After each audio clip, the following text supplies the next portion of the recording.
Bom dia, irmãos. Graça e paz da parte do nosso Senhor e Salvador Jesus Cristo.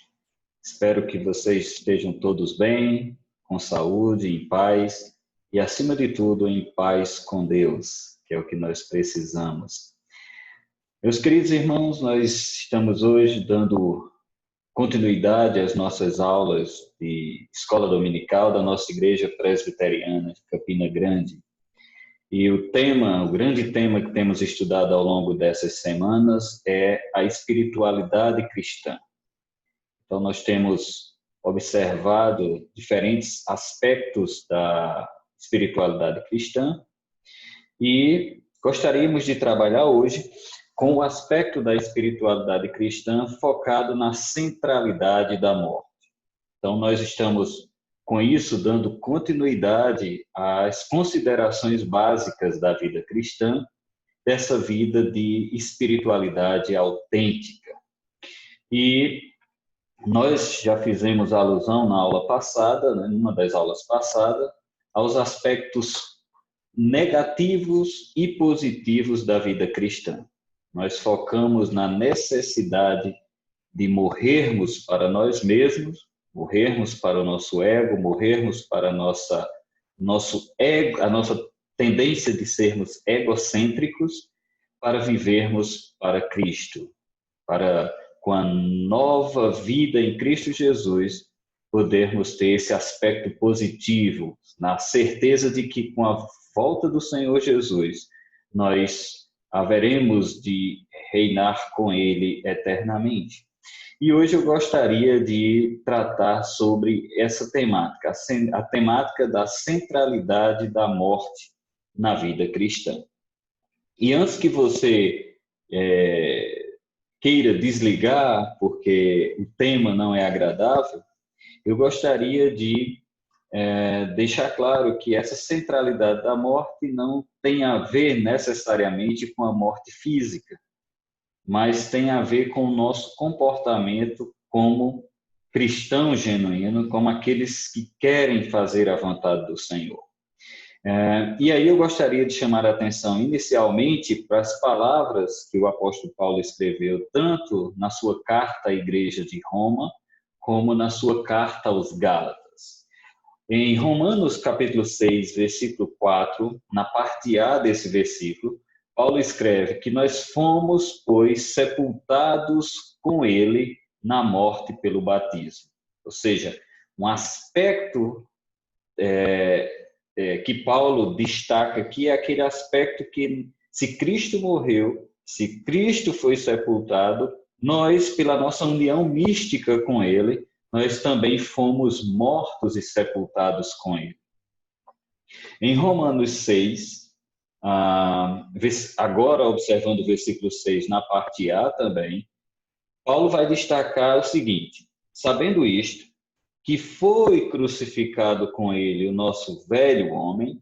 Então, o texto vai nos indicar que se Cristo foi crucificado naquela cruz do Calvário, você e eu, como crentes no Senhor Jesus, como aqueles que já foram regenerados pela obra do Espírito Santo em nós, fomos, naquele momento, por essa união com Cristo, crucificado com ele também. Já escrevendo aos Gálatas, capítulo 2, versículo 19, a parte B, Paulo também destaca aqui que ele, o apóstolo Paulo, está crucificado com Cristo.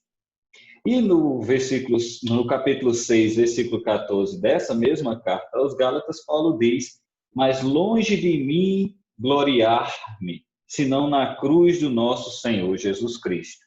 E aí ele vai continuar dizendo: pelo qual o mundo está crucificado para mim e eu para o mundo. Então, nesses 4 versículos dessas 2 cartas, a carta aos Romanos e a carta aos Gálatas, Paulo destaca aqui essa necessidade que nós temos de entendermos que nós devemos morrer para nós mesmos. Nós precisamos entender que se Cristo foi morto, se Cristo foi pregado naquela cruz, se Cristo foi sepultado, essa centralidade da morte na vida de Cristo deve ser uma realidade também na nossa. Ou seja, precisamos morrer para nós mesmos, precisamos morrer para o nosso ego, precisamos morrer para as influências que esse mundo tem sobre nós. Então, esse é o foco. Então, nessas afirmações do apóstolo Paulo, nós vemos que, como cristão, nós morremos à vista de Deus com Cristo quando o aceitamos como nosso Senhor, como nosso Salvador. Um outro detalhe que nós podemos destacar, né, uma ênfase, é a ênfase que Paulo traz nessas duas cartas de forma especial, de que na prática nós precisamos morrer diariamente. E Paulo destaca isso, nessa necessidade que ele tinha de diariamente mortificar a sua carne, e diariamente Paulo está dependendo dessa capacitação que o Espírito Santo nos dá para vivermos esse processo de santidade, esse processo de santificação. E esse é o aspecto negativo que eu gostaria de mencionar, ou seja, é o aspecto dessa centralidade da morte. Nós vamos tentar desenvolver isso ao longo dessa nossa aula de hoje. Então, como nós já destacamos, a Bíblia nos dá de várias formas determinações negativas e das quais nós não podemos fugir, nós não podemos fazer abstração, porque essas determinações negativas que a Bíblia nos dá, elas afetam profundamente a nossa vida normal. Ou seja, nós não podemos ser cristãos genuínos e não entendermos e não praticarmos essa centralidade da mortificação para o pecado. Então, nós vimos que a palavra de Deus ela é clara, ela é definitiva, ela afirma que em todas as coisas, logicamente, incluindo coisas desagradáveis, coisas duras, difíceis, nós devemos manifestar contentamento e dizer obrigado a Deus. Até mesmo quando precisamos entender que devemos morrer para nós mesmos. Isso não é fácil, nós vamos ver que é um desafio diário para nós cristãos vivermos vidas santas em que é necessário a mortificação para o pecado. Então, esse tópico, né, esse aspecto da centralidade da morte, ele está sempre presente no entendimento de uma espiritualidade cristã sadia, de uma espiritualidade cristã autêntica. Então, quando a gente fala que esse é um aspecto negativo dessa temática espiritualidade cristã ou da vida cristã, é porque dizer não ao domínio das coisas e do ego não é fácil. É necessário que eu tome essa decisão, mas por mim mesmo eu não consigo. É necessário que o Espírito Santo me capacite, te capacite a termos esse comportamento. Então, a Bíblia manda-nos amar nossos semelhantes, como nós vimos na nossa última aula, quando fazíamos uma relação entre espiritualidade cristã e a lei do Senhor. Então, a Bíblia ela vai nos mandar a amar nossos semelhantes, mas a forma como ela exige de nós esse amor não é só um amor romântico, um amor idealizado. É amar o nosso semelhante o bastante para não sentirmos inveja dele, para não cobiçarmos o que ele tem, não cobiçarmos a sua posição, não cobiçarmos sermos igual a ele ou iguais a ele. Então, nós devemos estar dispostos a dizer não para esse sentimento que nós temos, essa inclinação que nós temos de querermos nos colocar ou nos apropriar daquilo que os outros têm. Isso nós chamamos de inveja, isso nós podemos classificar como o mandamento que o Senhor nos dá de que não devemos cobiçar essa posição, não devemos cobiçar as coisas do próximo. E nós devemos estar dispostos verdadeiramente a dizer não a nós mesmos. E devemos estar dispostos a dizer não a certas coisas, a fim de que o mandamento do amor a Deus e ao próximo tenha realmente significado para nós, não seja apenas uma utopia. Meus irmãos, mesmo naquelas coisas que me são lícitas e que não rompem os 10 mandamentos, nós não devemos procurar o nosso próprio interesse, mas sim o de outrem. Veja que Paulo ensina isso aos irmãos de Coríntios, ensina isso no sentido de dizer, olha, vocês, mesmo que a prática que você está tendo, ela não seja contrária à palavra do Senhor, aos mandamentos do Senhor, para não escandalizar os irmãos, você não deve fazê-la. Então, isso é mortificar a você mesmo. É tipo, é você, em amor ao seu próximo, em amor ao reino do Senhor, no desejo de fazer a vontade de Deus, em glorificá-lo em todas as coisas e, ao mesmo tempo, cuidar daqueles que estão ao seu redor, você tomar a decisão de morrer para si mesmo. Tomar a decisão de dizer não, mesmo quando a situação não traz não fere de nenhuma forma a lei do Senhor, não fere os mandamentos do Senhor, mas com o desejo de manter a sã doutrina, de manter o bom entendimento do que o Senhor quer nos ensinar, do que o Senhor quer para a nossa vida, e que no desejo de fazer com que tenhamos paz uns com os outros, nós devemos dizer não para os nossos próprios interesses, muitas vezes. Então, ao ouvirmos essas passagens bíblicas, como as de Gálatas e de Romanos, nós identificamos essa arremetida negativa da palavra de Deus acerca da vida cristã. E o fato é que isso foi sempre assim, desde a queda do homem. Ou seja, desde a queda do homem, principalmente em relação à mentalidade presa a coisas e ao sucesso, isso tem sido característica do homem ao longo da história, e ganhando muita ênfase no século XX e no século XXI. Então, nós, desde a queda, estamos muito presos à necessidade de satisfazer o nosso ego. E nós estamos circuncidados por um sistema, por um mundo que não diz não a nada. Então, nós estamos rodeados por uma espécie de mentalidade que, numa atmosfera tal de que tudo é julgado pelo critério da grandeza e do sucesso. Então, de repente, nós olhamos para textos desse tipo, como Carta de Paulo aos Romanos e aos Gálatas, e vemos Paulo afirmando que na vida cristã nós precisamos enfrentar esse contundente aspecto negativo que leva o cristão a dizer não a coisas e a si mesmo, e sabendo que isso é difícil. Não é fácil, porque isso tem a ver com a nossa natureza pecaminosa, com esse nosso desejo egocêntrico. Então, Paulo traz esse ensinamento, Paulo traz essas diretrizes que nós devemos seguir, porque ele está apresentando um estilo de vida que é genuinamente cristão, uma vida que apresenta, que demonstra uma espiritualidade genuína.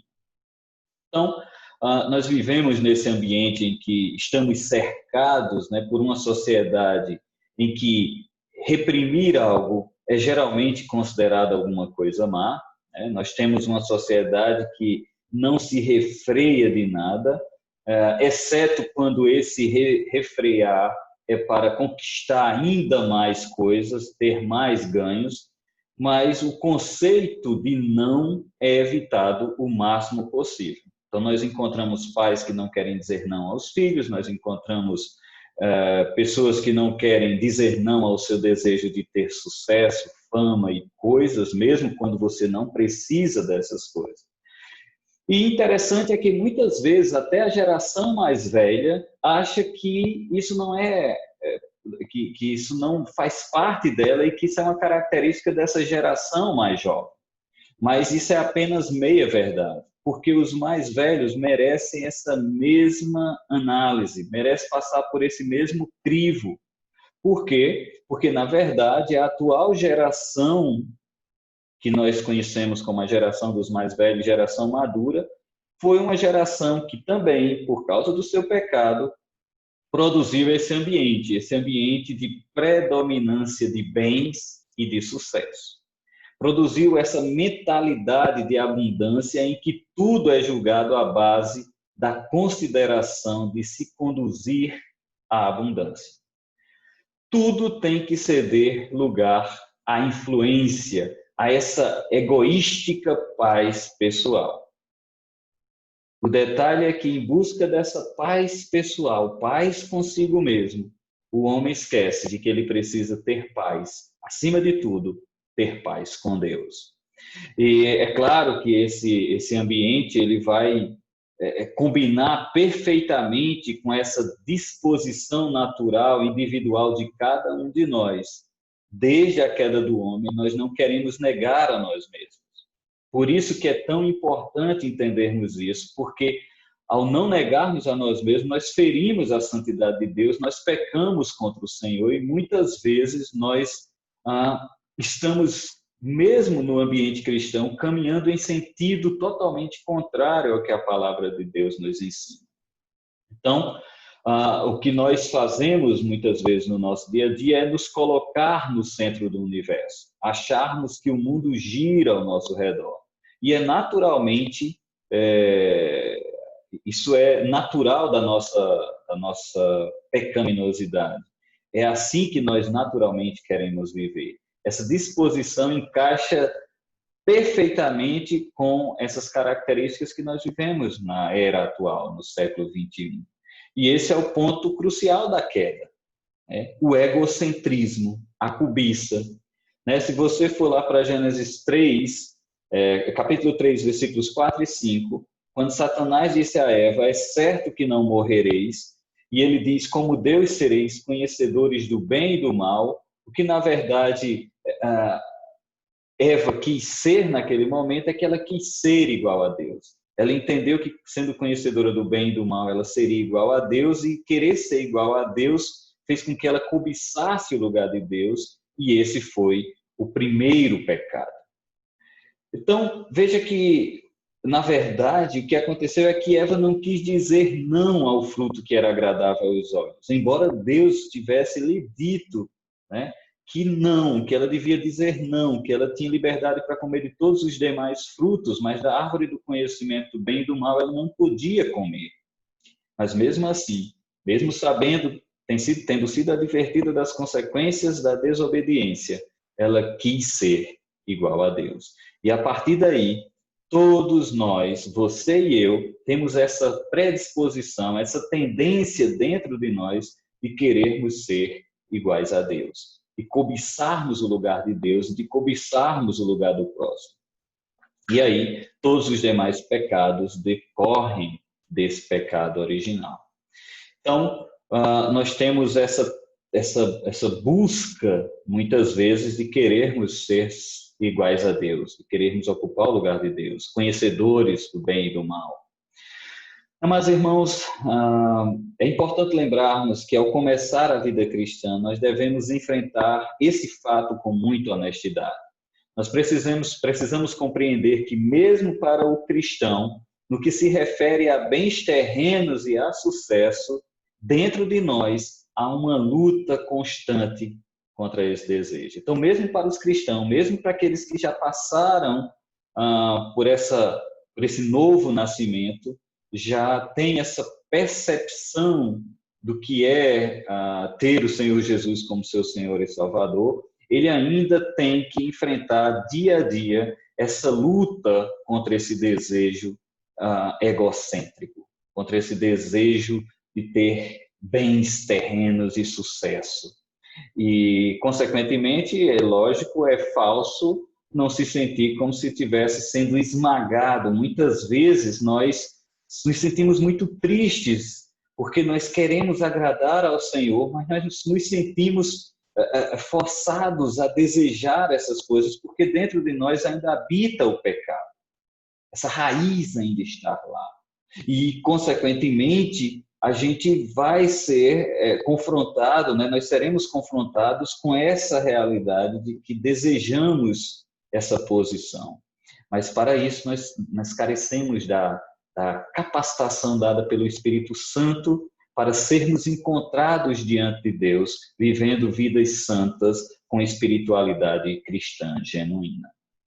Então, na perspectiva que nós vivemos hoje de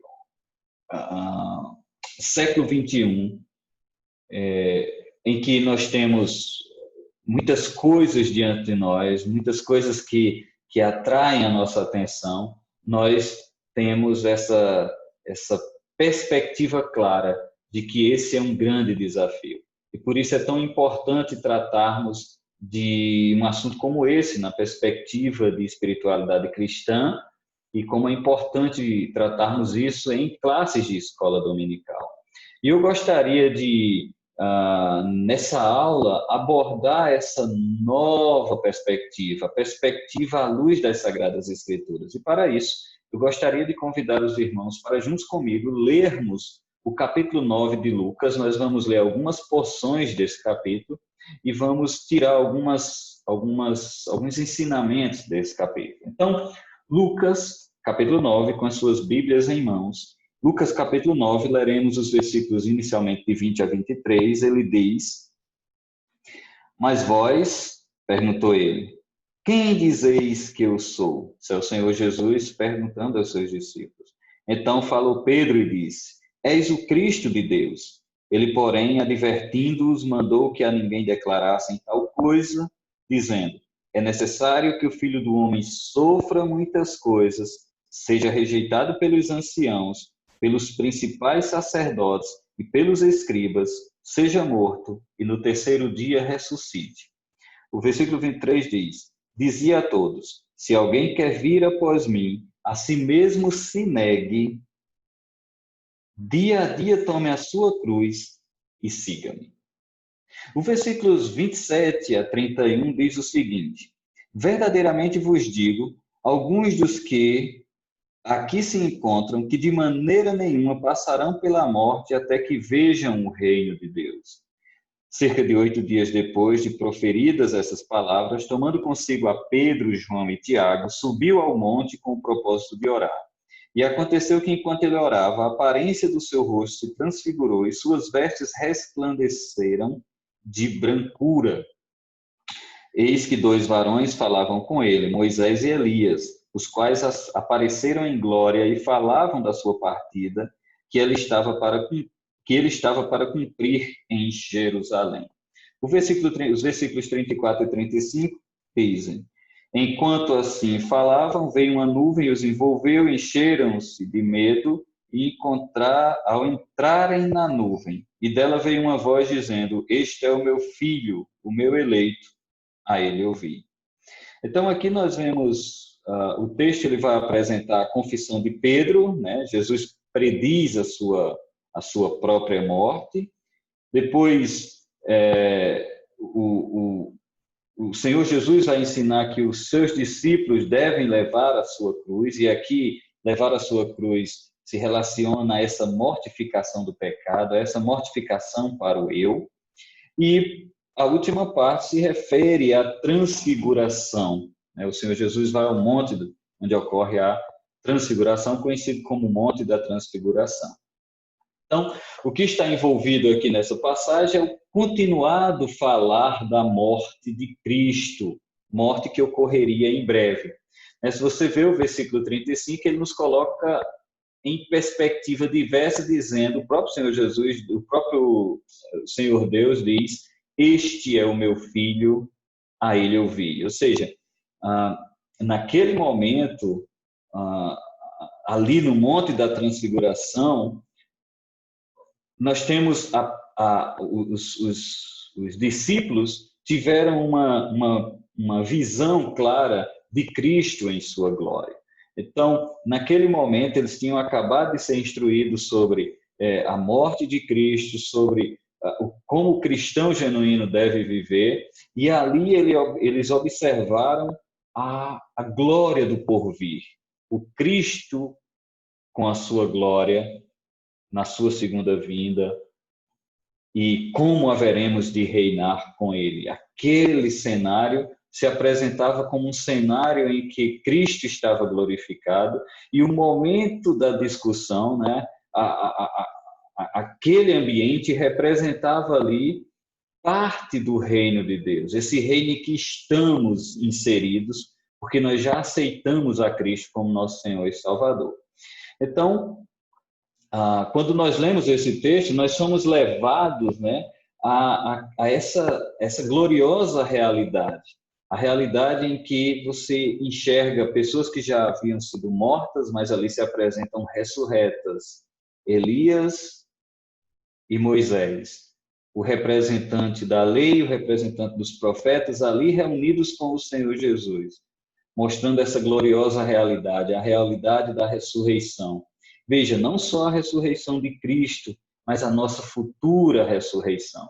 Nós somos levados ao reino de Cristo, à eternidade. Então, esse texto ele nos coloca essa perspectiva. Mas veja que essa perspectiva ela é diferente da perspectiva inicial.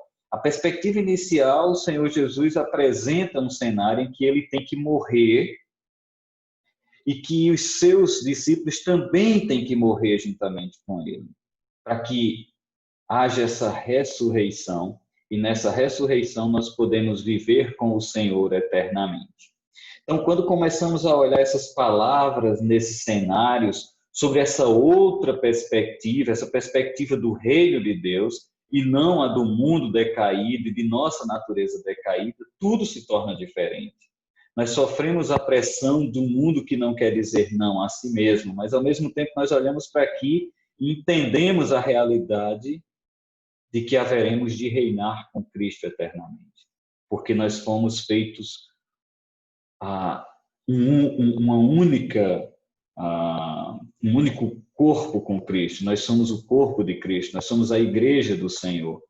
E isso nos dá essa perspectiva diferente, de que não é só, parece que a gente vai ficar muito triste, porque ao longo dessa caminhada cristã nós precisamos morrer para isso, morrer para aquilo, mas a gente precisa lembrar que morrer para isso nos aponta para uma realidade, uma eternidade com o Senhor, uma eternidade de ressurreição, de glorificação, de adoração ao Senhor.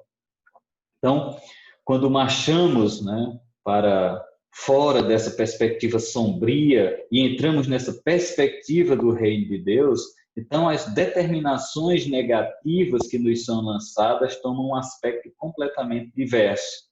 Observe que os dois varões, que estavam se demorando falando da morte de Cristo, e esse era o tópico da conversação, se você lê o texto, você vai ver que eles falavam sobre a morte de Cristo.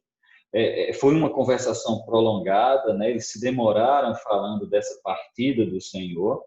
Eles estavam ali na perspectiva de que aquela morte era necessária, porque tanto Moisés como Elias, a salvação deles estava garantida por causa dessa morte que ocorreria. Assim como a sua e a minha salvação está garantida mediante a morte de Cristo, e unicamente a morte de Cristo naquela cruz do Calvário. E essa perspectiva ela já era clara no meio do povo, porque se você olhar para João Batista, João 1:29, vai falar sobre a perspectiva de João Batista apresentando o Senhor Jesus Cristo. Ele diz que eis o Cordeiro de Deus. E aqui, quando ele fala eis o Cordeiro de Deus, João Batista está apresentando Jesus Cristo na perspectiva de morte, porque se você for para o Velho Testamento, você vai encontrar exatamente essa perspectiva relacionada a Cordeiro, Cordeiro Pascal. Cordeiro Pascal precisou morrer para livrar o povo do Egito, livrar o povo daquele anjo da morte. Então, quando ele diz, eis o Cordeiro de Deus, que tira o pecado do mundo, João apresenta o Senhor Jesus numa perspectiva de atenção para a morte. E aqui no Monte da Transfiguração, nesse texto que foi lido, no ambiente do reino de Deus, o tema extensamente desenvolvido nessa conversação entre Cristo, Moisés e Elias foi a morte próxima de Cristo. E aqui está, portanto, a maravilha das maravilhas, a maravilha dos séculos. Eis aí a verdadeira perspectiva em que a conversa centralizou-se num único tópico. A pessoa que é Deus devia morrer. Ou seja, o Senhor Jesus, que é o Deus encarnado, precisaria morrer. Então veja que essa é uma perspectiva negativa, a centralidade da morte. A morte física do Senhor Jesus e nós tendo essa perspectiva da morte diária nesse processo de santificação, da morte diária para o pecado. Essa mortificação necessária para uma espiritualidade cristã genuína. E você vai ver em vários versículos ao longo dessa discussão essa centralidade da morte. Essa centralidade da morte para o Senhor Jesus, morrendo na cruz do Calvário em nosso lugar, e essa centralidade da morte como sendo a mensagem cristã para os discípulos que precisavam morrer para si mesmos, carregar as cruzes de cada um deles na caminhada diária. E isso é a perspectiva do Velho Testamento, essa é a perspectiva do Novo Testamento, né? A perspectiva de que Jesus precisaria morrer, de que ele ressuscitaria, de que nós, como cristãos genuínos, precisamos morrer para nós mesmos, na perspectiva de que um dia haveremos de ressuscitar e que haveremos de não necessitar mais dessa mortificação, porque teremos corpos glorificados e não haverá mais presença de pecado em nosso meio. Então, nós vamos encontrar essa morte de Cristo apresentada, né, no Velho Testamento. Você vai encontrar isso em Gênesis, né, nos capítulos iniciais, quando o Senhor Jesus provê, ele apresenta a perspectiva de que o filho da mulher esmagaria a cabeça da serpente, mas para isso ele precisaria ser ferido. A perspectiva de Êxodo 12, do Cordeiro Pascal, a perspectiva que você vai encontrar de que em Gênesis 3,15, quando a promessa do Messias, mas também logo em seguida no versículo 21 do capítulo 3, o homem que estava nu precisou se vestir, para se vestir foi necessário derramamento de sangue, ou seja, ele foi vestido com peles. E Gênesis 22 vai apresentar a questão da perspectiva de Abraão com relação à morte e para isso, para a compreensão dele ficar completa, ele precisou colocar, né, dar o seu filho em sacrifício, e foi suprido de um cordeiro, com a representação aqui de que Deus estava dando o seu filho para morrer em nosso lugar, o Cordeiro de Deus que tira o pecado do mundo. Então, todos esses textos apontam para essa morte substitutiva de Cristo na cruz do Calvário. Então, você vai encontrar isso também em Isaías 53, falando exatamente essa profecia 700 anos antes da vinda do Senhor Jesus, ele já falando que o Filho de Deus haveria de ser traspassado, moído, levado ao matadouro, cortado da terra dos viventes, e que derramaria a sua alma na morte. Então, essa perspectiva da morte de Cristo na cruz, ela segue através do tempo com essa ressonância profética. E aí chegamos em João Batista, que diz exatamente: eis o Cordeiro de Deus que tira o pecado do mundo. Então, este é o tema central da mensagem cristã, é a morte redentora do Senhor Jesus. O próprio Senhor Jesus, quando ele conversa com Nicodemos, lá em João 3,14, ele diz que do modo porque Moisés levantou a serpente no deserto, assim importa que o Filho do Homem seja levantado. Romanos 3, 23 a 26, Paulo escrevendo diz: todos pecaram e carecem da glória de Deus, sendo justificados gratuitamente por sua graça, mediante a redenção que há em Cristo Jesus, a quem Deus propôs no seu sangue como propiciação, mediante a fé, para manifestar sua justiça, por ter Deus, na sua tolerância, deixado impunes os pecados anteriormente cometidos. E aí ele finaliza dizendo: tendo em vista a manifestação da sua justiça no tempo presente, para ele mesmo ser justo e o justificador daquele que tem fé em Jesus. Hebreus 7:27 diz: quem não tem necessidade, como os sumos sacerdotes, de oferecer todos os dias sacrifícios, primeiro por seus próprios pecados, depois pelos do povo, porque fez isso uma vez por todas, quando a si mesmo se ofereceu. E esse texto se refere ao Senhor Jesus, que não precisava oferecer sacrifício todos os dias, porque ele não tinha pecado algum.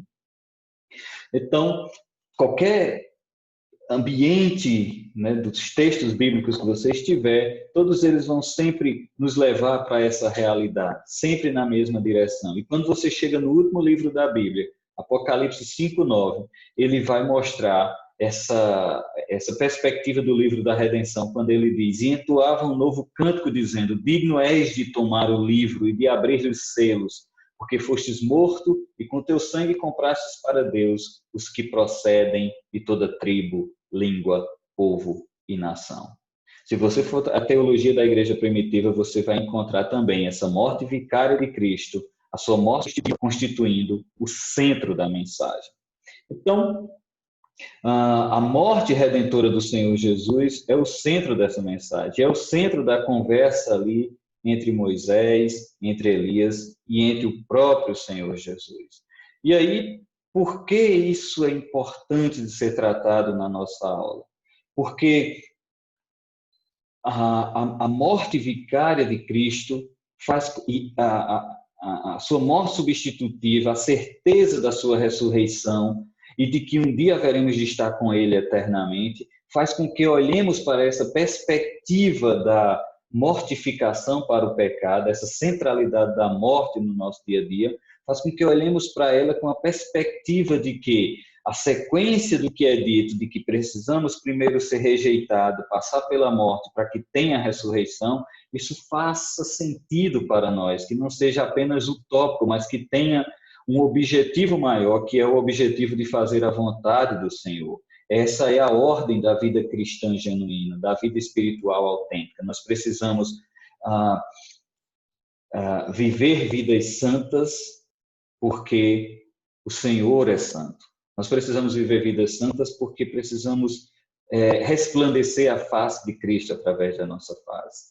E nesse sentido, a necessidade da mortificação para o eu, da mortificação para o ego, da mortificação para o pecado, ganha destaque na nossa vida, porque nós precisamos, com isso, mostrar para o mundo ao nosso redor de que Cristo é santo, de que Cristo morreu pelos nossos pecados e que Cristo é o nosso Senhor, e que vale a pena viver vidas santas diante do Senhor. Então, nós podemos nos perguntar, depois que nós olhamos toda essa perspectiva, né, que é fundamental para nós, e que é central para nós como cristãos, viver por decisão própria, essa vida de mortificação do pecado, nós devemos perguntar quanto tempo e quanta conversação diária nos provoca a necessidade da morte por decisão pessoal. Ou seja, quantas vezes nós temos orado por nós mesmos e por aqueles que nós amamos, pedindo que o Senhor nos leve a esse desejo de mortificar o pecado? Quantas vezes nós temos orado pedindo bênçãos? Quantas vezes nós temos orado pedindo que o Senhor nos cure, que o Senhor nos acrescente coisas, que o Senhor faça isso ou aquilo outro? Mas tantas vezes nós temos deixado de orar pedindo ao Senhor revestimento do Espírito Santo, para podermos, com esse revestimento, resistir ao dia mau, resistir às tentações, resistir à necessidade inata nossa de termos o nosso ego aumentado, inflado, de termos necessidades de bens, de sucesso. Essas coisas, elas precisam ser mortificadas, porque quando nós desejamos demais essas coisas, nós colocamos essas coisas no lugar do Senhor e elas passam a ser o nosso Deus. E com isso nós estamos criando deuses diante de nós estamos quebrando o mandamento do Senhor e nós estamos pecando contra o Senhor. Então nós devemos estar voluntariamente dispostos a dizer não para nós mesmos.